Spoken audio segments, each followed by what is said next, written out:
Is vipi? Wolapa wolapa. Testing 1 2 3.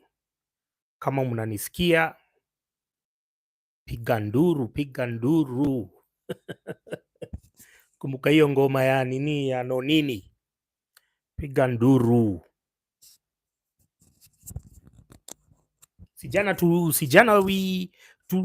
tuliagree leo na come through.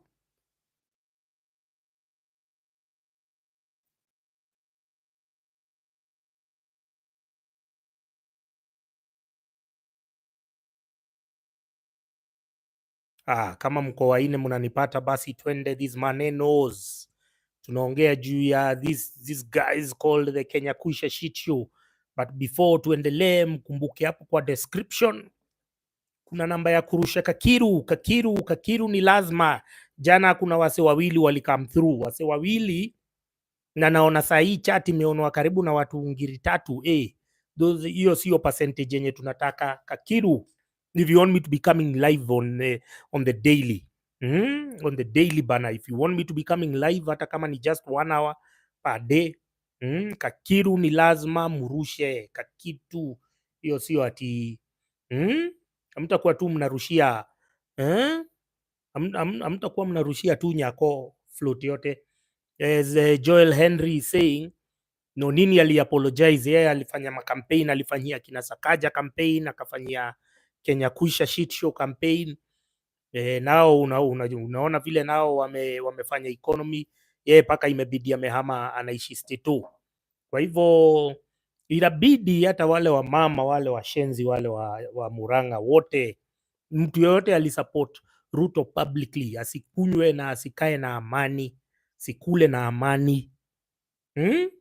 Mtu yoyote alisema, alitoka hivi akaanza kujiimbisha tokera tene, wao lazima waambiwe wa apologize.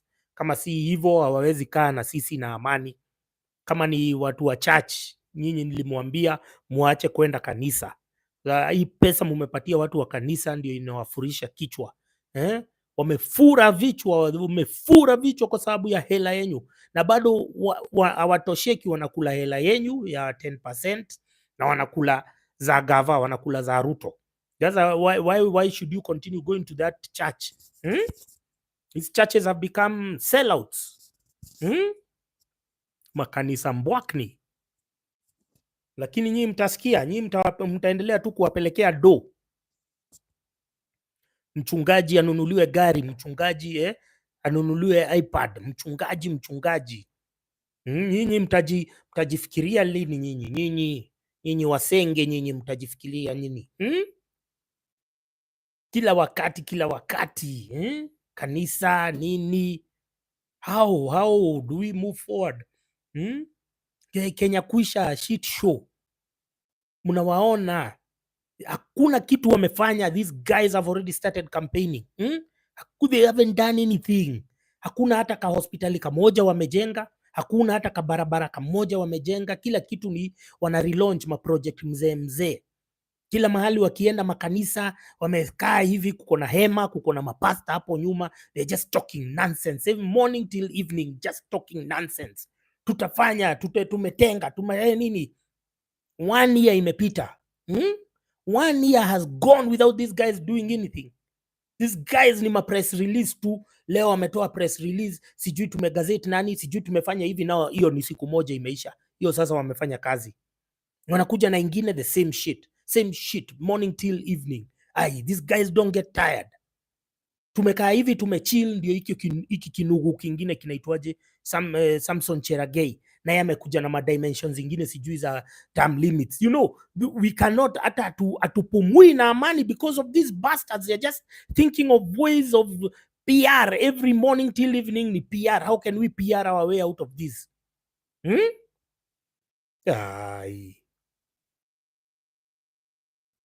Kwa hivyo nyinyi mahali mko, if you are around somebody who was a sycophant, extreme sycophant of Ruto and the Kenya Kwisha shit show, you must make sure that somebody resigns, kama vile apologizes, kama vile nonini ameapologize. You must ensure huyo mtu hawezi kunywa na nyinyi na amani.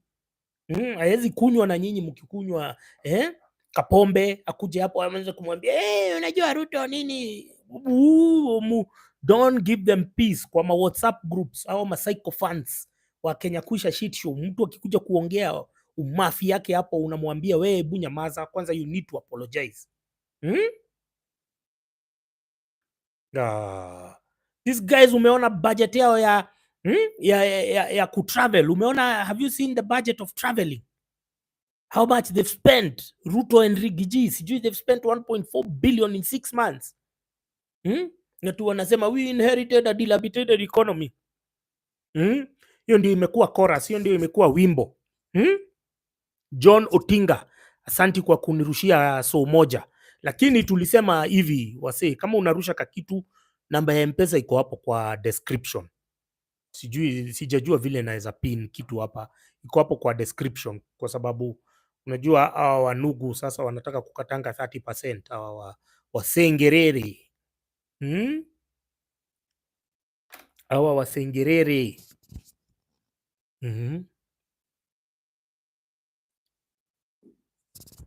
Peter Jenga, I wish Kenyans can really come out in numbers and protest against this useless government. For real, we are tired. George Ombasa, Nonini does not use his head properly. Michael Belavi, is Ruto a Pan-African really? Because he got some highlights on that arena. Michael Belavi, you really think that Ruto is a Pan-African? What, you guys are so carried away by cheap thrills, cheap antics. A speech will make you go crazy. These speeches are written and they are curated by bastards who can be able just to concoct words here and there. But they have no substance, they have no meaning. Words without action is as good as useless. So why would you fall for the rhetoric? Just because of what? Because of the flowery language, because of the vocabulary? No, don't be easily swayed like that. You're the people, you're our weak link. If you're a Kenyan, Michael Belave, I don't know, are you a Kenyan? First of all, tell me whether you are Kenyan so that I can address you accordingly. So being Pan-African is more than just shouting. It's more than just empty rhetoric. It's actions. And actions mean that, first of all, you work on things like regional integration, trade. Now he's blocking products from Uganda. There's a lot of, can we say, extra food from Uganda, which is being blocked to come to Kenya and stuff like that, because we want to import all our stuff from barons. Like sugar, we are importing all of it from Brazil. Is that a Pan-African? Somebody who is talking about opening a grain facility with Zelensky in Mombasa, is that a Pan-African? Is that the essence of Pan-Africanism? You see, you don't be asking stupid questions on chats when you know very well what the meaning and the true meaning of Pan-Africanism is. It goes beyond the rhetoric. It goes beyond the speeches. It goes to actions. It goes to the spirit. We should be feeling the spirit of Pan-Africanism in our bones, but now we don't feel it. Why? Because we are importing everything. We're importing even toothpicks. You've seen the article, which is even it's trending on Twitter, talking about Ruto's mask. His Pan-African mask has been removed because he was masquerading as a Pan-African. He was even dressing in a Kaunda suit, strutting through African capitals. But when he got to America, suddenly he remembered he has suits. Walking in, strutting in the streets of America like he's a citizen there, like he's a governor of New York. And now wearing the counter suits were left back at home. That's an attire. That's can we call it a prop? That's an accessory meant to hoodwink Africans, and because they know Africans are gullible. Because of one shitty speech that he made in France, you had some idiot saying that, oh, now he's the new Gaddafi. Gaddafi liberated his entire country from poverty. He uplifted them through education, through power, cheap power, through water security and food security. He liberated and he was on the path of liberating the continent. Now, somebody who was liberating the continent, you're comparing him to somebody who can't even liberate his village. Some of you people need to get serious with what you're doing, with what you're saying. Some of these references that you're making, eh, they are exposing your ignorance, which is why we are having a problem today because of we have a young population of highly gullible masses. Gullible that you can listen to that garbage and you can literally coin the word Gaddafi to come out of your mouth, comparing him to somebody who is going out of his way to destroy our economy. Hmm? Luxon Omari, Kikuyus voted for this regime. Let them suffer inside. Look, Omari, you are just another idiot. You are a wanker of epic proportion. Because you think that you're just because you didn't vote for him, you're insulated from the vagaries of bad governance. You think that now you're safe. Mimi sikuvotia Ruto, you're safe. We are all in this mess together. So remove those ethnic lenses of yours, and first of all, you realize that the Ruto was elected by Chebukati. There was still a significant portion of Kikuyus who did not vote, who boycotted the elections. If you're talking about 8 million Kenyans boycotted the elections, what makes you imagine that all of them hailed from other communities? There were Kikuyus in equal measure there as well. So remove those wooden goggles. Start using your brain and not your diab to think.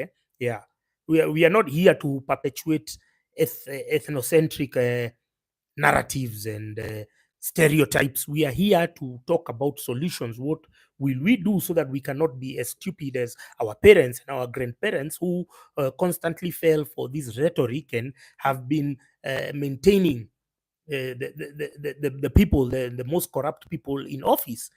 Those are the solutions. We have to liberate this country, and if not us, our children, and we have to lay the foundation for solid education, because our schools and our curriculum are not teaching the right knowledge as regards to politics, governance, civic education, white supremacy, colonialism. They just brush over it. Hmm? Kevin Ochieng, thanks for the $2. Listen, my M-PESA number is on the description. Find it there, because here we are being taxed by this shitty Kenya Kwisha shit show. Okay. Michael Balave, I'm Kenyan, but I think he has a deceitful tongue. That's my take.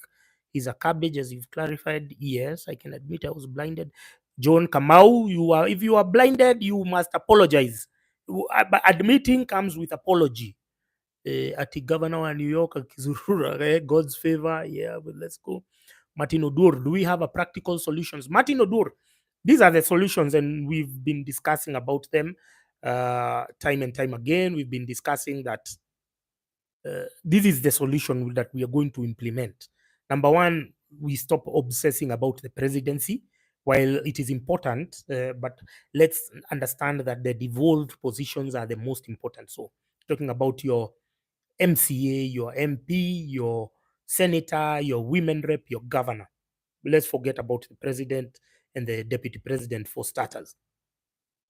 So we start there, and so we start mobilizing ourselves amongst cells so that you can you can identify the right candidate. You see, the elections has been conducted by and participated in by our parents and our grandparents. In their infinite stupidity, they never go to elect somebody.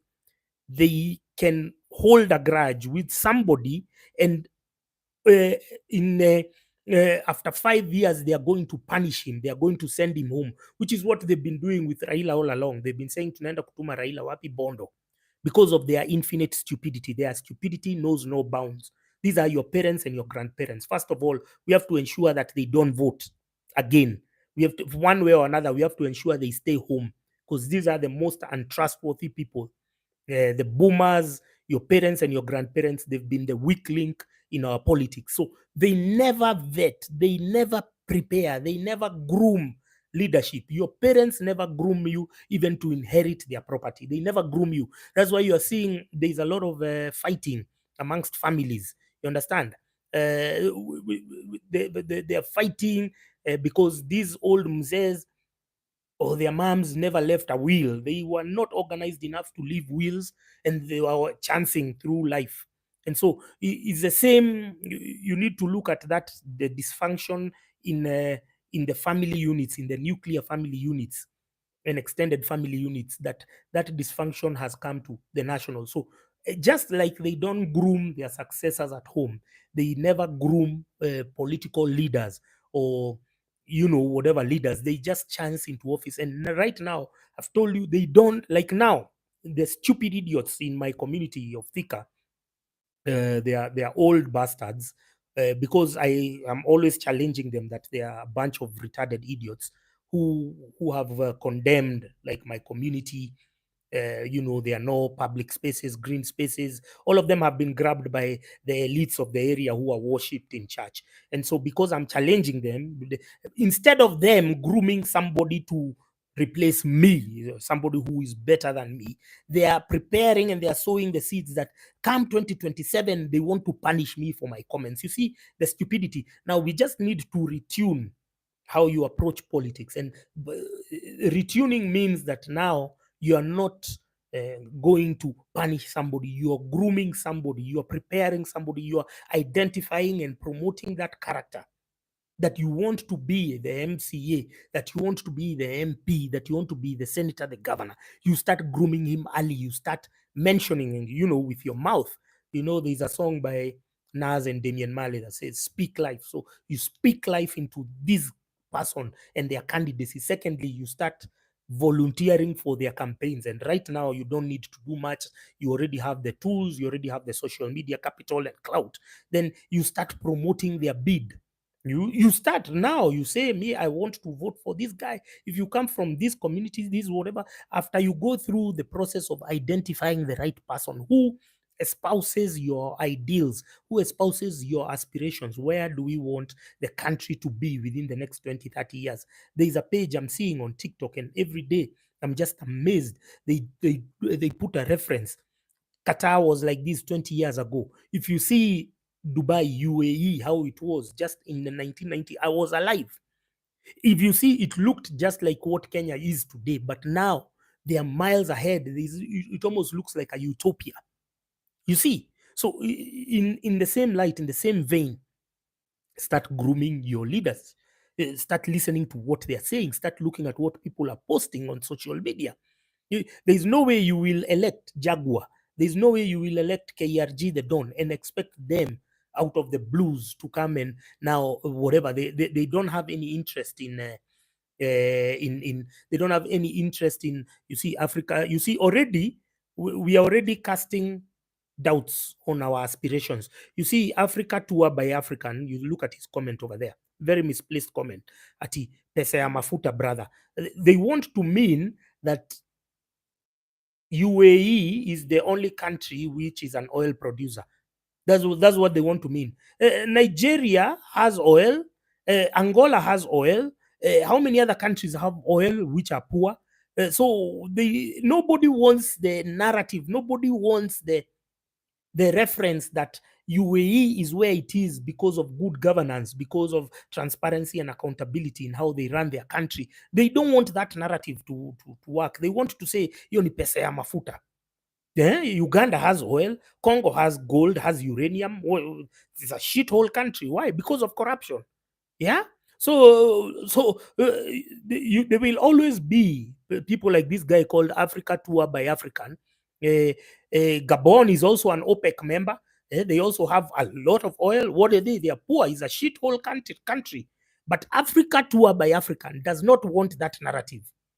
He wants you guys to believe that oil wealth is a quick fix panacea, that once you have oil, your problems will be over. Some people have found minerals, and those minerals have ended up being a curse to their country. They've ended up causing fueling, civil strife fueling, the ethnic hostilities, divisions. You understand? We see Congo fighting every day. Why? Because the Muzungus, they want to keep them preoccupied with their internal divisions so that then they can continue extracting their natural resources and for cheap.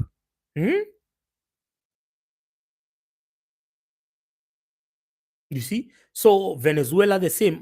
There are so many oil producers. So saying that UAE and Qatar are where they are because of oil only, that there is no element of vision, investment, you know, good governance. Please stop telling us cock and bull stories. We know, we are focused. So now that's what we do from now henceforth. I have said, if you guys are ready to fund me, I can be coming online. But if I'm coming online now and I find just two people sending me M-PESA, why should I come online to educate you guys? Eh? But we can all do this joint venture so that if today we are 63, we have an objective that by January next year, we are going to be 6,000 people online here talking, discussing civic education. And then we can now break it down to areas and then we can start grooming and propping up new, people who we can be sharing, we can be doing these lives. I see people doing lives on TikTok talking about all sorts of nonsense, talking about Brian Shearer and I don't know what. Can you imagine if we just recalibrated that energy into a force of positivity, into a force of now we are looking for solutions for our governance issues?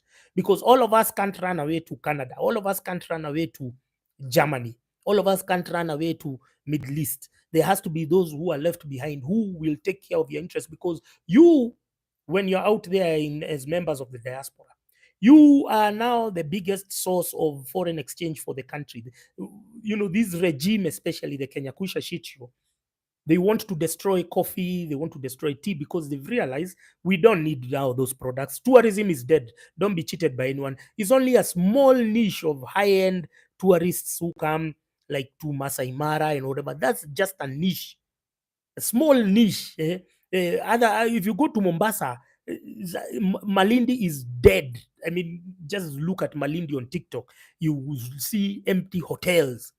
So tourism is dead. They don't care about the traditionally viable and lucrative foreign exchange industries because now Kenyans in diaspora are serving that purpose. You're sending more money than coffee and tea used to give us. So why should they focus on tea? They might as well kill them. Uh, so now you who are in diaspora, there is an interest for you to continue investing in good governance and politics of your country because you are investing back home, you're buying property, you're buying land, you're supporting your families, you're doing everything, uh, but you don't want it to, because now you can see the exchange rate how it's been erratic ever since Ruto came into office. Now we tell people what's happening here as regards to the fuel price. It's just shot up. The electricity, the Auditor General herself, Nancy Gadhungu, has been releasing reports saying that they are inflating our power costs so as to service contracts with independent power producers who don't deliver any power. But because they signed a contract, now we have to foot that bill. That's the Auditor General, an independent office constituted by law, that they audit and they found that Kenya Power has been increasing our electricity costs by tenfold.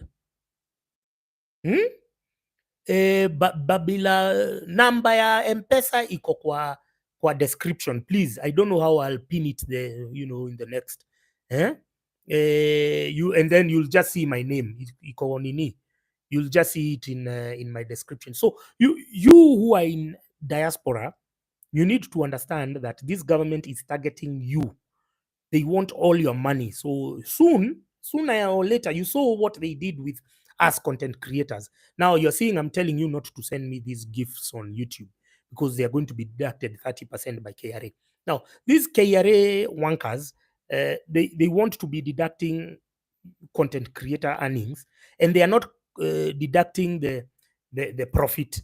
They are deducting the gross, whatever you're getting. They don't want to understand that you pay your rent, you pay electricity, inflated the costs by Kenya Power, you pay your internet, you pay water or anything, you pay everything else like any other business. But because we are young people, because they don't understand this business, but they do, they are just deliberately going out of their way to suppress it. This is what Kenyan boomers are. Because they are stupid idiots. And these are your parents and your grandparents, because they are stupid idiots. Whatever is new or foreign to them, then they want to suppress it. They want to destroy it. So it's in your interest to invest in the civic education of your people. So if you're telling me that you're committed, today I've seen we are 81. If you're telling me you're committed, me, I can be doing a daily 1 hour. We come here daily, we discuss the politics of the day. Today, you've seen that article, which is by Africa Check, which is trending. It is the most beautiful article that I've ever seen. Let me clip my mic over here. Tell me if the sound is good. I don't know whether I should clip it there. But anyway, I wanted to go through that article. Just give me a second. Where is that article?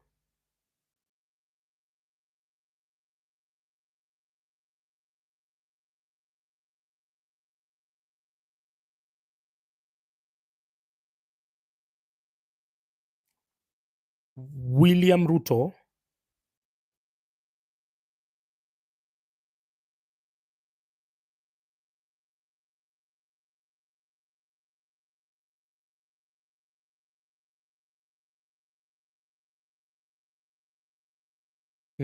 This was the best article I've ever read in a long while. It is titled Pan-African Masquerade, William Ruto with the Mask Off, man, by Lambert Ebitu. You can Google it much later. It says, when Kwame Nkrumah wrote in his 1965 book that the neo-colonialism today represents imperialism in its final and perhaps the most dangerous stage, he clearly foresaw today's Nigeria and Kenya. States which are in theory independent and have all outward trappings of international sovereignty, but in reality, their economic systems and political policies are directed from outside. But he may well have also foreseen the Tinubu and William Rutos of 2023, presidents with dubious pasts who are propped up by Europeans and held hostage in service of foreign interests. Unaona aje? My friend, unasikia aje? Hiyo ni introduction. These guys, they chambuad William Ruto, they used him as a duster to wipe the floor, my friend. But if there was any doubt about the extent of danger Nkrumah was referring to, it is the treachery of Kenya's Ruto against Africa that is making it abundantly clear. This man is perhaps the biggest political swindle of Africa's recent history, a neo-colonial puppet masquerading as a Pan-African to advance imperial interests across Africa. How is that so? One might have asked a year ago, but not today. It is now as clear as day that Ruto is so deeply wired into the imperial Western architecture and is at the forefront of advancing Western interests in Africa. My God, this is our president who is being exposed like this. He's being chased like a rat on the highway. Ruto, of course, is not the first, and he certainly won't be the last. But what makes Ruto particularly dangerous, and all the more reasons why we must expose the true face behind the various masks and camouflages of his treacherous imposture, is his adept ability to cater to the gallery of the Pan-African sentiment, causing many of you to fall for his swindle. Unaona? Pandering to the Pan-African audience. Nyinyi wasenge, nyinyi wenye mnasikizanga maspichi zake, nyinyi mnasema ati he's the next Gaddafi. You guys with no honor or shame, you open your mouths to say that. Yeah. Can we continue the article? Higher. If he's not flattering Uganda's Museveni as the father of the region, he is holding hands with Rwanda's Kagame and sheepishly smiling in a public show of Pan-African camaraderie, or flattering Eritrea's Isaias Afewerki for his Pan-African credentials, or as of late, donning a Kaunda suit to complete his masquerade as a Pan-African. Oh, Jesus Christ. Paka wamechambua kaunda suit. Who would have thought that there was a significance of wearing the kaunda suit? Everyone was concerned. Nini huyu anavaa kaunda suit? But it is serving a purpose. And as we continue, you're going to see William Ruto talks right and walks left. Ruto in kaunda suits reminds me of Congo's Mobutu, who tried to mask his puppetry behind pan-Africanism by wearing animal prints and changing Congo's name to Zaire to emphasize African identity, when all the while he was in bed with US and Belgium as his brain trusts and order givers. It is the same with William Ruto without a mask, a Western puppet. Hey, Jesus. Hii article ilikuwa fire. It has been trending today on Twitter. Who else is a man who dons a kaunda suit during trips to Djibouti or Uganda to project a Pan-African image, then switches to Western style suits when in New York? What do you call a man who today urges African leaders to ditch the dollar, seemingly supporting a Pan-African single currency, and tomorrow is negotiating deals with IMF and World Bank, the primary enablers of dollar hegemony? In July, he went to the Pan-African Parliament Summit in Johannesburg, South Africa, and spoke passionately about Africa's shared destiny and the imperative to break free from Western influence, drawing a standing ovation from the audience. But hardly a month later, he was calling for the reinstatement of a Western-backed puppet president in Niger. On the same occasion, he called out the mistreatment of African leaders by Europeans, demanding that they be respected on the global stage. Then the other day, he went to the United Nations General Assembly and cozied up to Zelensky, who previously dismissed an African peace mission as a waste of his time. The same William Ruto is passionately standing with Ukraine against Russia, eloquently emphasizing a rules-based order, but not with Niger, an African country, against French occupation.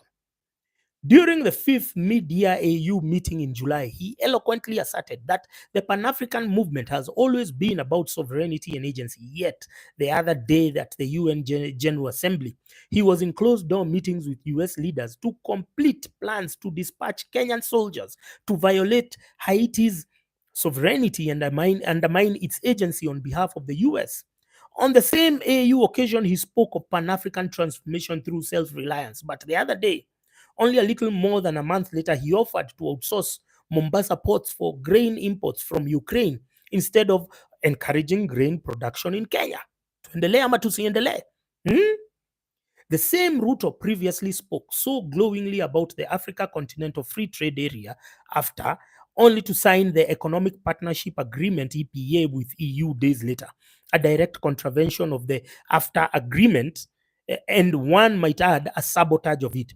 It is in the same spirit of hypocrisy and sabotage that he went to the recent UN General Assembly and shamelessly lied that there is food shortage in East Africa, when all the while he's blocking excess milk, eggs, bananas, etc. from neighboring Uganda. The other subtopic, meddling all over Africa. In his talking right and walking left, William Ruto is poking his nose to meddle everywhere in Africa on behalf of the West. But what is most annoying is that he goes speaking and even appearing to act on behalf of Africa. Remember, in July this year alone, hardly 1 year as president of Kenya, and indeed, with the least experience of any leader in the region, he went northward to Sudan, posturing as a peace mediator. Fortunately, the Sudanese saw through his mask and rejected his nonsense. Last month, he poked his nose into West African affairs, posturing to speak for the AU to undercut the struggle of Nigerians seeking to break free from French imperialism by calling on the reinstatement of the deposed French puppet as president. We in the AU, he said. Who is we? Who appointed him to speak for the rest? How come he was the only African leader from a non-francophone country to make such a call? Yesterday, he poked his nose into the Horn of Africa, posting a picture of the US Secretary of State and himself, and saying Kenya and United States of America will work together to foster sustainable peace in the Horn of Africa. What does he mean? Who invited him? Why would anybody? Is Kenya in the Horn of Africa? This is how ridiculous, how treacherous Ruto has become. What kind of leader postures to that extent? Ruto is dangerous, and if I were, for example, Eritrea's Afewerki, Uganda's Museveni, Rwanda's Kagame, or indeed an African leader whom the West is critical of, I'd be careful when visiting Kenya or even shaking Ruto's hands. With recent credible reports suggesting that UK's MI6 and US CIA are plotting to eliminate African leaders seen as aligned to the Russia, one cannot rule out their weaponizing of puppets like Ruto to do their bidding. Africans must start calling out Ruto, if only to expose the neo-colonial puppet behind the mask, masquerading as a pan-African. Hallelujah. Tusalimiane hewani. Hallelujah. Hallelujah. Hallelujah. God is good. That article is fire. If you want to look at it, you can just it's called africainterest.org. That is a hot article. It has been in every WhatsApp group in Kenya. If it wasn't in your WhatsApp group, you're in the wrong group. You need new friends. And so this is what we are doing. You see what Ruto is doing with his PR antics, with his speech writing, with his cheap words and empty rhetoric, with his flashy countersuits. It appeals to Kenyans because Kenyans and propaganda. They have a love. Well, they have a weird relationship with propaganda.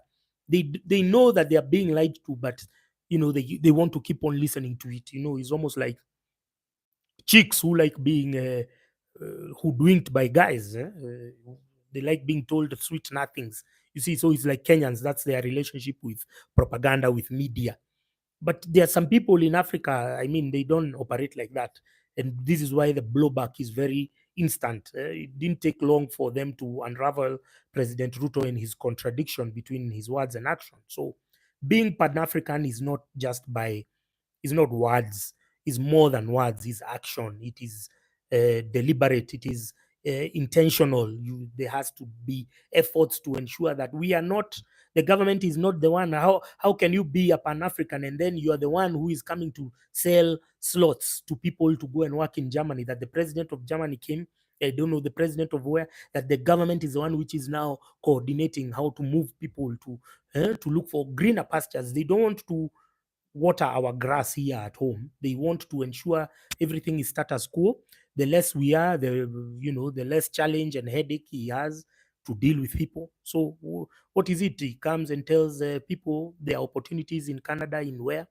Na munaenda, is that being a Pan-African? No. So now we are talking about solutions. We've talked about problems for long. I told you we want to structure a civic education crash course where we be coming online and so that we educate each other about the national issues of the day. We can tell where, like yesterday, I think we were talking about Alice Wahome and what she encountered in her attempt or in her pursuit to assert dominance. Hey, Babila Papu, hey, thanks for the 10 euros, man. Thanks for the 10 euros, Santi. But look at the description. I think tomorrow I'm going to pin the number so that we can because here they are going to nyonga nini. They are going to nyonga 30%. But thank you, Babila Papu, thank you. The civic education program is structured so that we can liberate each other. We can stop being as useless and stupid like our parents who, through the Moi Kenyatta era, Moi era. I was telling people, how did Uhuru become the president again? How did they, how was he managed to get this wet dream of a lifetime that, a father and son can become president in the same country using the same tactic, same script? Because our useless parents at the time never took the opportunity to debunk all the lies about the Jomo Kenyatta regime. Jomo Kenyatta never launched any project. He was just rebranding, renaming them after himself, all the projects done by the colonialists. So he never engineered any new, he never added even a single kilometer of tarmac. But they because they were living off the, can you say, the overflow of colonialism, and because there was no stress on the economy and they would go to a bank without any collateral, they get a loan. Those are the people now who are giving us lectures. Oh, when I was your age, when I was your age. Have you seen the interest rates in Kenya? In America, at least you can get a loan for between 2 to 4%. Here we are now headed to 24%. And don't forget, we've been talking. I don't know whether you guys have been seeing my videos about Standard Chartered, how they are manipulating the interest rates without your knowledge. And this is the case with everyone. Many people tell me once you get into a loan, it's an abusive relationship. You'll never get out of it. So, yeah, Jay's click. Turkana governor, did you see in the news today? Turkana governor, with no honor or shame, posts a whole page congratulating Ruto about sending police in Haiti. And this is an idiot who will be coming to beg for relief food. This is an idiot who has not built a school in his county. This is an idiot who wants his students from Turkana, to benefit from the quota system, because he doesn't want to build any school, but he is ready to pay 500,000 to pay for a whole page or a spread in the newspaper to congratulate Ruto, something he would have sent him on email or would have posted on his Facebook page. This is the stupidity that they are trying to bring back of the Canwera. I told you President William Ruto is an ardent student of Moi era politics, and Moi did not have any value. He left this country. It was just politicking, harambe here, everyday noise. Rais Moi amekuwa huku. He appears on the front page of the newspaper. That is what is happening. So we have to convince ourselves that this is a joint venture. Nobody can liberate Kenya apart from Kenyans. Muzungus are here because they want to extract, they want to destroy, they want to demolish. The Muzungus would want you dead if they could. I've never met a Muzungu who wanted to empower me. All of them wanted to get a deal. All of them are just thugs. So nobody will liberate Kenya apart from Kenyans. Yeah, and now, if you look at something like, if you look at something like our election numbers last year, I keep on repeating this because I need you to see the significance. 8 million Kenyans boycotted the elections. Another 4 million boycotted to register as voters. So 12 million Kenyans did not participate in last year's electoral process. Now, if only 3 million participated out of that 12 million, if only 3 million, then it would be hard for Wafula Chebukati to steal the elections again. You can steal when the numbers are less, but when that number is high, is a bit hard to manipulate numbers when they are in high volumes. Now, secondly, when you identify your candidate, are you going to volunteer? You need to start volunteering. First, you identify. And now we need to stop being carried away by the idea of celebrity. That's how Jalango became an MP, because he's a celeb. Now we need to recalibrate our senses as to how we are going to pursue politics. Is it based on personality politics? Is it issue based? Is it ideological based? Is it party based? Either way, you are supposed to identify the right person, whether he's an independent candidate, whether he's a right party. So the issue of 6-piece should never arise. So you get, so that we put pressure, we exert pressure to the political parties to settle on the right candidates, but they will never, as long as you continue showing them that you can vote 6-piece, that even if they dress a dog in UDA colors, they will still elect them, or ODM colors, or whichever other party colors. You see, so we identify how we are going to the value systems of our politics. Within the last couple of decades, it has been about heckling and shouting. It has been all about this is the most popular. It has been a beauty contest, a popularity contest. But can we move from that? Can we go to issues? Can we discuss things like debt, public debt? Can we discuss about domestic debt? Can we discuss about our geopolitical policies? You seeing how Kenya is being embarrassed by our president because of his contradiction, saying one thing and doing the exact opposite. Yeah. So this is a joint venture, and I've told you, now that you Kenyans in diaspora are sending money back home, they want to neglect all other industries. That's the stupid nature of boomers. I gave the reference of somebody like Mo Kibati. Mo Kibati was always in the media pretending, he went to Harvard and I don't know what. And then he was made the MD of Telkom Kenya. And now we started using the internet from the submarines, undersea cables. Now, previously we were using the Longonaut Earth satellites, the ones, the big two satellites which are in Longonaut. Now, just because we are not using them, now the place is abandoned. Until now, they are going to strip those satellites for scrap metal. You see the stupidity of boomers. They don't see far. When they are not using something, then it's not relevant. They cannot convert it to be a museum of sorts. They cannot do any other project with it. That place could be a tourist attraction. So it's the same way that how I was telling the Kenyans in diaspora, now that you guys are funding, that you guys are buffering up, giving dollars, the dollar reserves are, are replenished thanks to your remittances. Now they have neglected coffee. They want to kill tea. They have killed tourism. There are no incentives. There are nothing, because these guys are not creative. These are the boomers. This is what they were brought up to be: vindictive, toxic, useless bastards. Now, we need to get rid of boomers in all spheres of influence, because in fact, they have overstayed their welcome. They got into office in their 20s, in their 30s. I don't understand why they are still in office, in political office, in whatever. You guys are still electing the most useless of bastards. I saw a photo, I don't know where Boni Kalawale had gone for a parliamentary meeting, and he was with some Tibetan MP, and that kid was in his 20s. And here you're voting for Kalawale in his 60s, 70s. Kalawale has so many wives. Every year he has a candidate. Every year he has a candidate in doing elections, doing KCPE or KCSE. That's how many wives he has, and you're still electing him. He's not productive. He will never be productive. He's looking for money to pay for school fees for all those many children and wives and concubines that he has. So why do you keep on electing him? Because he goes, I don't know, for bullfighting. You see, the things that excite people. You see, huh? So you have to agree. Hmm? Bro, do you have OnlyFans? I don't have OnlyFans. Do you think I'm sexy enough for that app? Yeah. So this, you have to agree, and you have to commit to making this a joint venture, so that the millions of shillings that you're funding to give Akina Nyako and who, we can redirect them into productive use.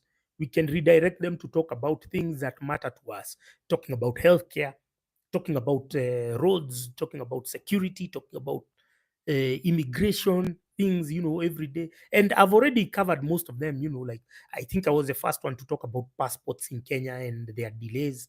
Uh, of course, the action took long to materialize.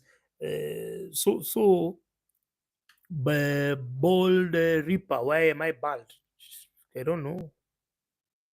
Mm, I don't want to be rude. I think there is a lot of positive energy here.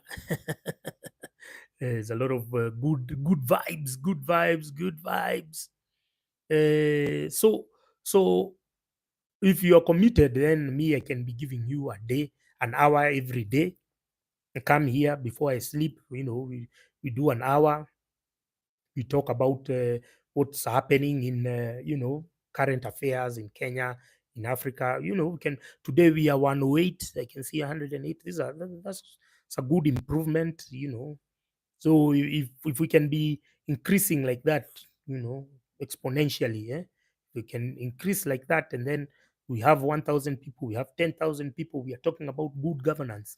We come here with Paul Kimathi, you just discovered. Karibu sana, karibu sana. You can share my videos to your clique, to your crew. We can discuss good governance. Tomorrow they are discussing the petition to ban TikTok in Kenya in Parliament. So that's something worth looking out for. Clarice Mpakani says the problem with us during elections is we vote with emotions. Jeff NL, thank you, mate. You're so informative and mean good for our country. Thanks. Brecker writing, thanks. Baldness is gold, thanks. Dennis Ireri anasema tusinyime gaidho likes, like the stream, yes. Just Lazarus, please inform us why Ruto wants presidential. Please don't be distracted, Lazarus, by those tunaita kelele ya chura by that wanka called Samson Cheragei. Hiyo ni kelele ya chura. Don't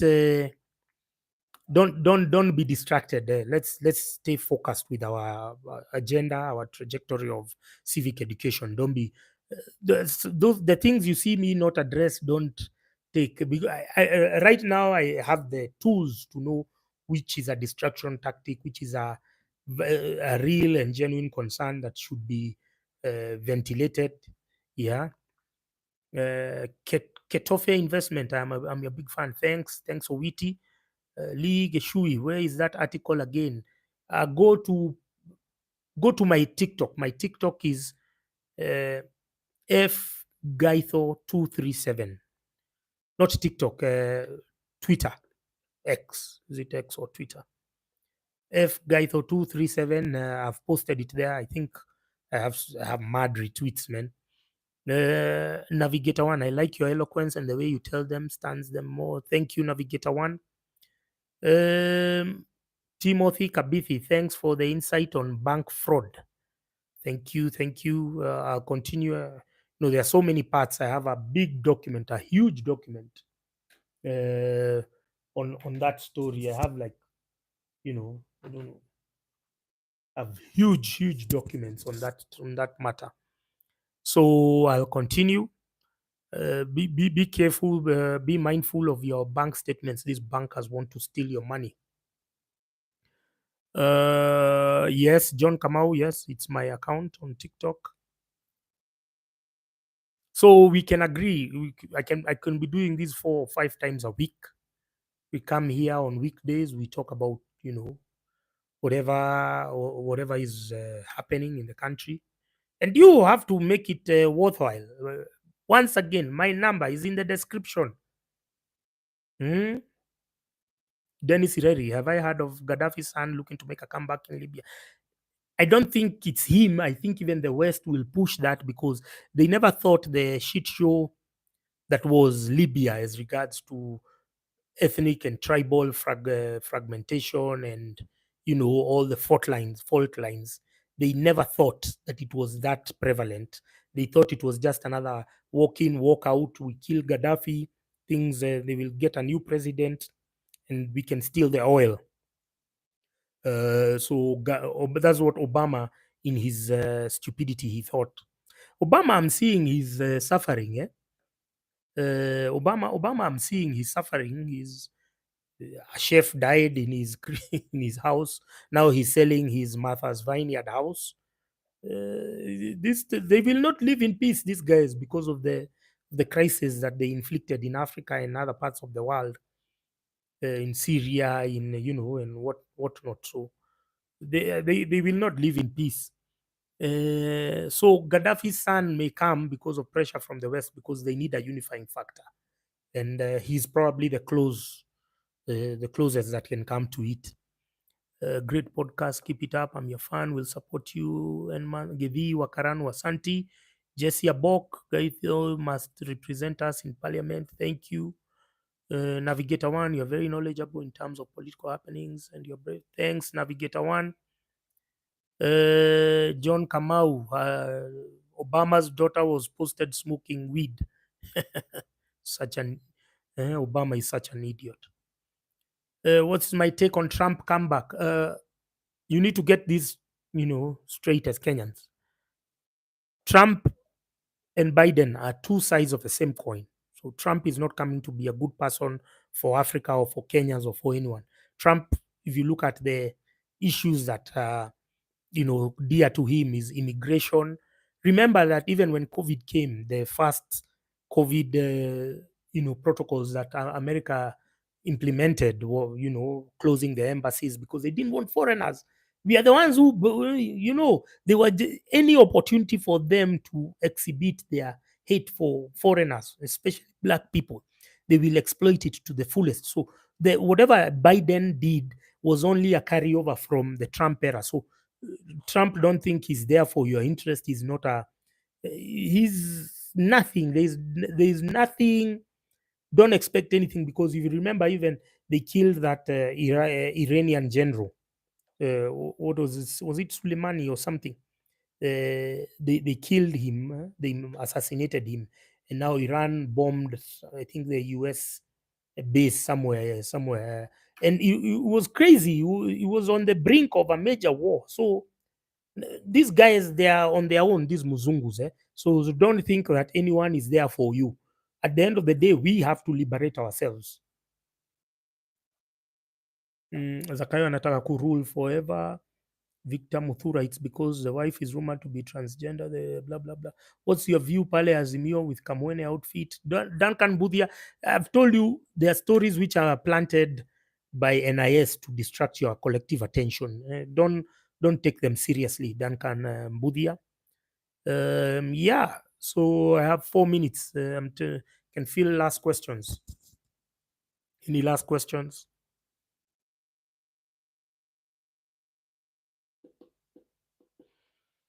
Zakayo promised 4 million jobs. Do you literally believe anything that comes out of Zakayo's mouth?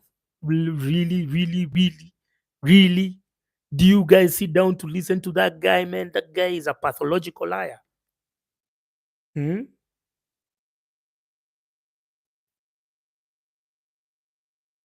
Please give us your commentary on Pan-Africanist roasting Ruto. You'll have to wait for this video. I read the entire article. Sina Sitari.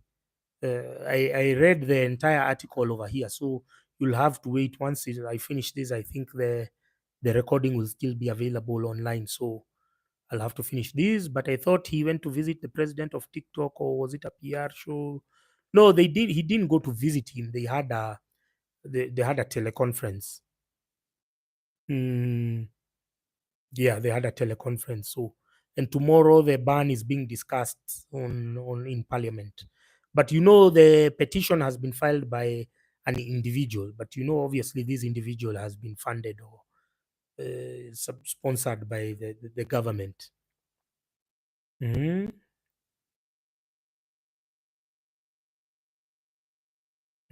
So yeah, so let's discuss that. Every day we do a 1 hour show. We talk about civic education. It could go longer, depending. Because it takes me like, even just to do the other ordinary videos. You see, the 10-minute videos I do can take me like 3-4 hours. Sometimes, I'm normally very drained. But we could see if there is good numbers over here, then I could sacrifice some videos, so that we can do like 2 hours, 3 hours of civic education. We can talk about many issues. Yeah. We can have maybe an editor to avail some of the short clips. Yeah. So it's been real. It's been good. This video will be available afterwards. Tomorrow, let's meet here at 10 p.m. Same time, same channel. Let's keep it rolling. The M-PESA number is on the description. Yeah. So, Brother Benson, Santi Sana. Yeah. We'll share the link. Follow my other social media handles. Instagram is Francis Gaido 237. Twitter X, it is F Gaido 237. Facebook Francis Gaido. TikTok Francis Gaido 7. And Telegram. Telegram is t.me/Francis Gaido. So the last question by K Walker: is Zakayo winning back in 2027? You tell me, will you vote for him? Will you vote for him in 2027? Don't ask me. Will you vote for him? If you don't want him to come back, then purpose to join the civic education train. If you want him to come back, then you can just wait and hope for the best. But the power is not given, it is taken. And we have to now start mobilizing. And we are late. Some of you are in your 20s, some of you are in your 30s, in your 40s. Akina Orengo, they started agitating when they were teenagers or post teens in campus. So why are you delaying? It's your time now. Let nobody tell you that, these Akina Orengos should be going home mapema ndio best. Yeah. So asanteni sana Lee Geshoye. Namba mumesikia mahali iko. Tuonane kesho 10 p.m. same time. Cheers.